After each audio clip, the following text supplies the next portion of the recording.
میں جاری اہم ڈیولپمنٹ سے آپ کو آگاہ کریں۔ وزیر اعظم شہباز شریف نے صدر عارف علوی کے خط کا جواب دے دیا۔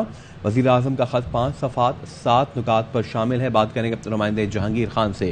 جہانگیر، کیا جواب دیا گیا خط میں؟ بالکل، صدر مملکت عارف علوی نے وزیر اعظم شہباز شریف کو 24 مارچ کو خط لکھا تھا، جس کے جواب میں وزیر اعظم نے صدر مملکت کے نام خط ارسال کر دیا ہے، جس میں یہ کہا ہے کہ میں کہنے پر مجبور ہوں کہ آپ کا خط تحریک انصاف کی پریس ریلیز دکھائی دیتا ہے۔ آپ کا خط یک طرفہ حکومت مخالف خیالات کا حامل ہے، جس کا آپ کھلم کھلا اظہار کرتے ہیں۔ وزیر اعظم نے کہا ہے کہ آپ کا خط صدر کے آئینی منصب کا آئین دار نہیں ہے، آپ مسلسل یہی کرتے آ رہے ہیں۔ 3 اپریل 2022 کو آپ نے قومی اسمبلی کی تحلیل کر کے سابق وزیر اعظم کی غیر آئینی ہدایت پر عمل کیا۔ قومی اسمبلی کی تحلیل کے آپ کے حکم کو سپریم کورٹ نے 7 اپریل کو غیر آئینی قرار دے دیا تھا۔ آئین کے آرٹیکل 91 کی کلاز 5 کے تحت بطور وزیر اعظم میرے حلف کے معاملے میں بھی آپ آئینی فرض نبھانے میں ناکام ہوئے۔ کئی مواقع پر آپ منتخب آئینی حکومت کے خلاف فعال انداز میں کام کرتے آ رہے ہیں۔ میں نے ہمیشہ آپ کے ساتھ اچھا ورکنگ ریلیشن شپ قائم کرنے کی پوری کوشش کی۔ اپنے خط میں آپ نے جو لب و لہجہ استعمال کیا، اس سے آپ کو جواب دینے پر مجبور ہوا ہوں۔ وزیر اعظم نے کہا ہے کہ انسانی حقوق کی خلاف ورزیوں کا آپ کا حوالہ ایک جماعت کے سیاستدان اور کارکنوں کے حوالے سے ہے۔ آئین کے آرٹیکل 10A اور 4 کے تحت آئین اور قانون کا مطلوبہ تحفظ ان تمام افراد کو دیا گیا ہے۔ وزیر اعظم کے مطابق قانون نافذ کرنے والے اداروں نے ریاستی عملداری کے لیے قانون اور امن عامہ کے نفاذ کے مطلوبہ ضابطوں پر سختی سے عمل کیا ہے۔ تمام افراد نے قانون کے مطابق دادرسی کے مطلوبہ فورم سے رجوع کیا ہے۔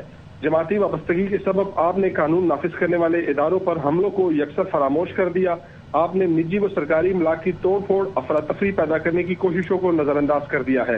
پی ٹی آئی کی ملک کو معاشی ڈیفالٹ کے کنارے لانے کی کوششوں کو بھی آپ نے نظر انداز کیا ہے۔ وزیر اعظم نے مزید کہا کہ پی ٹی آئی کی وجہ سے آئین، انسانی حقوق اور جمہوریت کے مستقبل سے متعلق پاکستان کی عالمی ساکھ خراب ہوئی۔ آپ نے بطور صدر مملکت ایک بار بھی سابق وزیر اعظم عمران خان کی عدالتی حکم عدولی اور تعمیل کرانے والوں پر حملوں کی مذمت نہیں کی۔ عدالت کے حکم کے خلاف کسی سیاسی جماعت کی طرف سے ایسی عسکریت پسندی پہلے کبھی نہیں دیکھی گئی۔ ہماری حکومت آئین کے آرٹیکل 19 کے مطابق آزادی اظہار رائے پر مکمل یقین رکھتی ہے۔ وزیر اعظم نے کہا ہے کہ یہ آزادی آئین اور قانون کی حدود و قیود میں استعمال کرنے کی اجازت ہے۔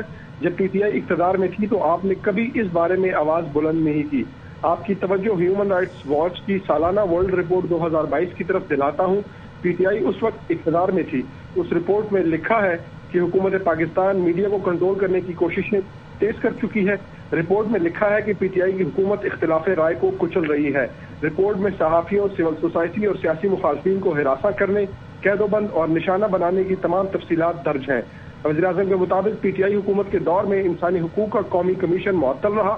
قومی کمیشن برائے انسانی حقوق کی رپورٹ پی ٹی آئی حکومت پر فرد جرم ہے۔ وزیر اعظم نے مزید کہا ہے کہ انسانی حقوق کے عالمی اداروں کی متعدد رپورٹس میں پی ٹی آئی حکومت کی خلاف ورزیوں کا ریکارڈ موجود ہے۔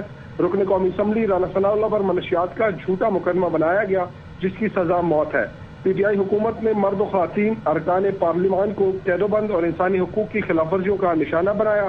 ایک سابق وزیر اعظم کے خاندان کی خاتون رکن کو بھی معاف نہ کیا گیا۔ سیاسی مخالفین کا صفایا کرنے کے لیے نیب کو استعمال کیا گیا۔ افسوس، بطور صدر پاکستان آپ نے ایک بار بھی ان میں سے کسی بھی واقعے پر آواز بلند نہ کی۔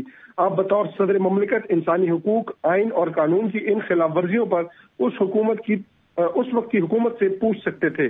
آپ کے خط کا جواب اس لیے دے رہا ہوں تاکہ آپ کے یک طرفہ رویے کو ریکارڈ پر منکشف کر سکوں۔ پی ٹی آئی کی طرف سے آپ نے عام انتخابات پنجاب اور خیبر پختونخوا اسمبلیوں کے انتخاب کی تاریخ نہ دی۔ آپ کا یہ فیصلہ سپریم کورٹ نے 1 مارچ 2023 کے حکم سے مسترد کر دیا۔ آپ نے 2 صوبوں میں بدنیتی پر مبنی اسمبلیوں کی تحلیل پر کسی قسم کی تشویش تک ظاہر نہ کی۔ ایک ہے جہانگیر، آپ اپڈیٹ کریں۔ وزیر اعظم شہباز شریف نے صدر عارف علوی کے خط کا جواب دے دیا۔ وزیر اعظم کا خط 5 صفحات اور 7 نکات پر مشتمل ہے۔ جوابی خط میں کہا کہ لکھنے پر مجبور ہوں، آپ کا خط تحریک انصاف کی پریس ریلیز دکھائی دیتا ہے۔